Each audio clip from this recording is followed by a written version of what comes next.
All right, thank you for tuning in. So we are going to finish this chapter off by exploring what kinds of questions cognitive psychology is interested in asking.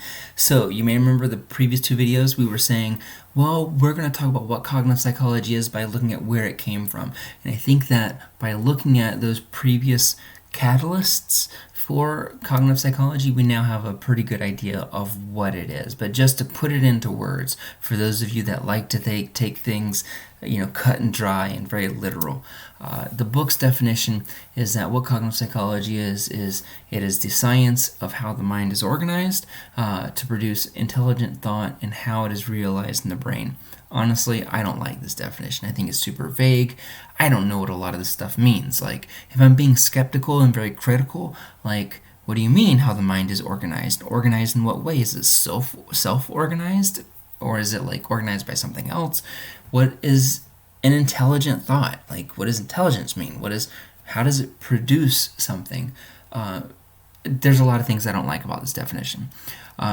Wikipedia, which I know that some professors say don't look at Wikipedia or whatever, but I think that Wikipedia does a much better job of explaining what cognitive psychology is. So what they say, or what whoever the group of people, the cabal of people who write Wikipedia say, is that what cognitive psychology is that it is the study of mental processes such as attention, language use, memory, perception, problem solving, creativity, and thinking. So very straightforward, I feel like. It tells you it's the study of mental processes, and it gives you lots of examples of what that means. And now we know what cognitive psychology is. So another way that I was taught to think about it is that behaviorism is very much interested in why we do behaviors. Cognitive psychology is interested in why we do behaviors, but also how we do behaviors. So how those behaviors come to be by looking at these internal mechanisms, these mental processes. So I mentioned very briefly the black box problem. So the black box problem is a philosophical argument and a philosophical tool of talking about things that are unknowable. So, to illustrate this is something that behaviorists were very, very adamant about, and still are. So, let's imagine that we have a machine, and that in this machine, we can put numbers in, that there's some calculation that goes on inside the machine, and then it gives us a number. And if you've taken like a pre-calculus class, this is just called a function, right? That basically you have input, there's some calculation, and there's an output. So how do we know what calculation there is, right? If we have a machine like this, so we input a 4 and then we get a 6, but we can never, let's assume that we can never look inside this black box. We can never see what that formula is that is creating this. Is there a way to figure it out? Is there a way to deduce what that equation is? So, as an example, so we got 4, that calculates into 6. And so, usually when I teach this in a classroom setting, I say, okay, what do you think the calculation is? And someone will say, oh, +2, right? That seems simple. Is it +2? And I'll say, that's a good question. Do you want to assume that it is +2, or do you want to keep testing? And everybody wants to say, oh yeah, let's keep testing. And so throw in another number. That's what we're going to do. We're going to throw in another number and see what number comes out. So let's say that now we throw in the number 1. So we throw in the number 1, it gets calculated some way, and then we get a -9. So we know that the rule that's going on here, the calculation is not just +2, right? It's something more complicated, something weirder than that. So you put in a 1, there's a calculation, and you get a -9. And so this is why behaviorists were very cautious about talking about mental processes. They believe that because we can't see inside the brain and we can't see what's really going on in the way that neurons are passing information to other neurons, that we might not ever be completely 100% confident about what's going on. that we can look at the inputs, we can look at the outputs, and we can say that those things are related, but we can't really talk about what the calculation is. We can't talk about what the rule is that is going on inside this box right here. But I think that we can, and I think that we can specifically try to manipulate these numbers until we can deduce what it is. So we know it's not plus 2, right? And if you look at this, you might say, okay, well maybe it's, I don't know, minus 10. And so let's try putting in a 0. We put in a 0 and it gives us negative 10. That seems like it might be negative 10, but we put in a 4 previously, right? And then it gives us 6. So we know it's not plus 2, and we know it's also not minus 10. And if we put in one more number, so we're putting in a negative 4 now. Now we get 6 again. So what is it? So and this is going to annoy some people, but if you were to do this all day and just give different numbers and try to work it out, you could work it out. And people usually, when I do this in class, are able to figure it out. That basically what you're doing is you're taking this number, you're multiplying it by itself, and then subtracting 10. So if we were to look at this, negative 4 by negative 4 is negative, negative 4 by negative 4 is 16. Subtract 10 from that and you get 6. If we were to look back at 0, 0 times 0 is 0. Subtract 10, you get negative 10, and so on. And we can even look at this first one, and you can see how that would give us 6 as well. All right, so how do we think about that in terms of human behavior? That essentially we're doing the exact same thing. That what we're talking about is the brain. That the brain is the black box. The brain is this thing that we can't directly always observe.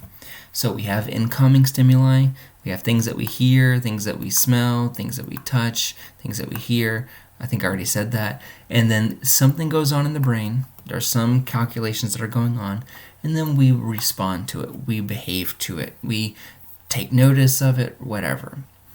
That is the resulting behavior.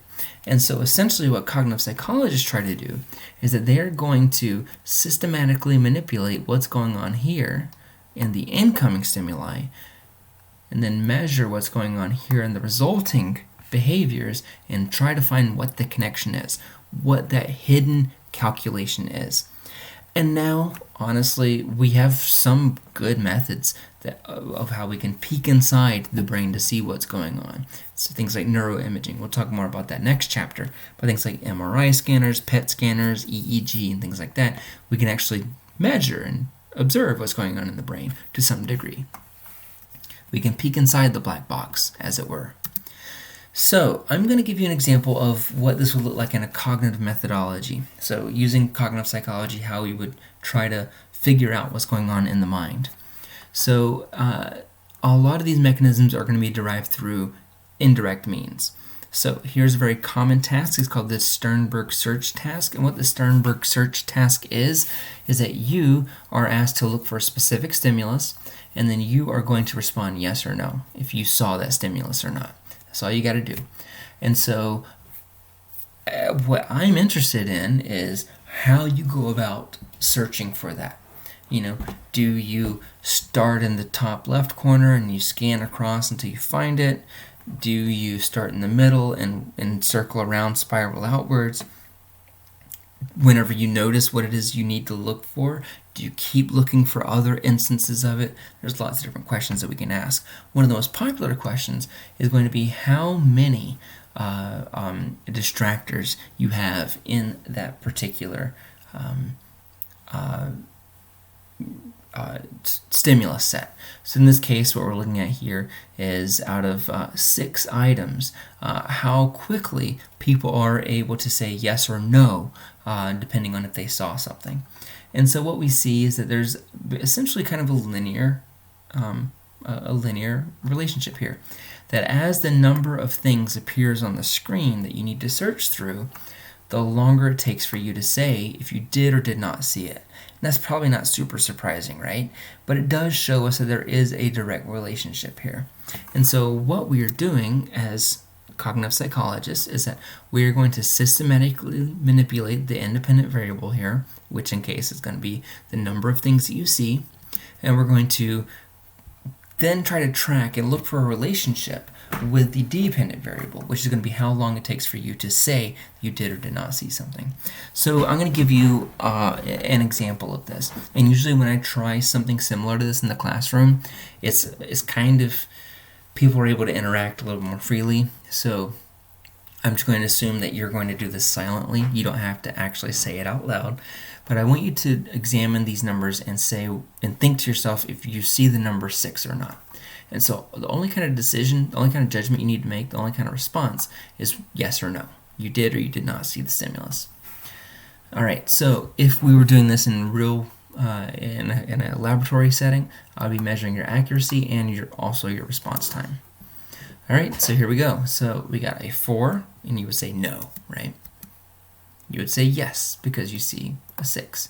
And so if we were to do this and try to measure your reaction times, how quickly you say yes or how quickly you say no, we would map that out to look for the relationship between how many numbers are appearing on the screen versus how long it takes for you to make a successful judgment of yes or no.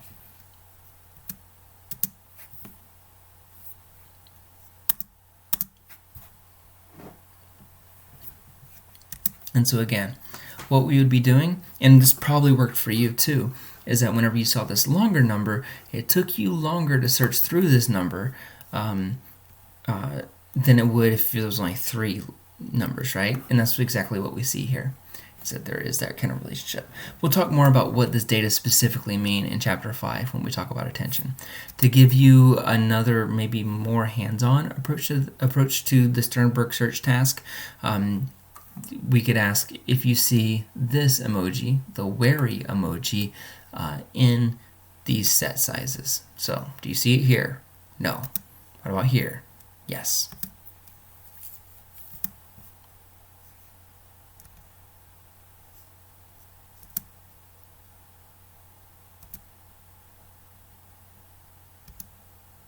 All right. So you get the idea. Basically the same idea, right? That essentially what you're doing is you're going to be looking for this relationship here.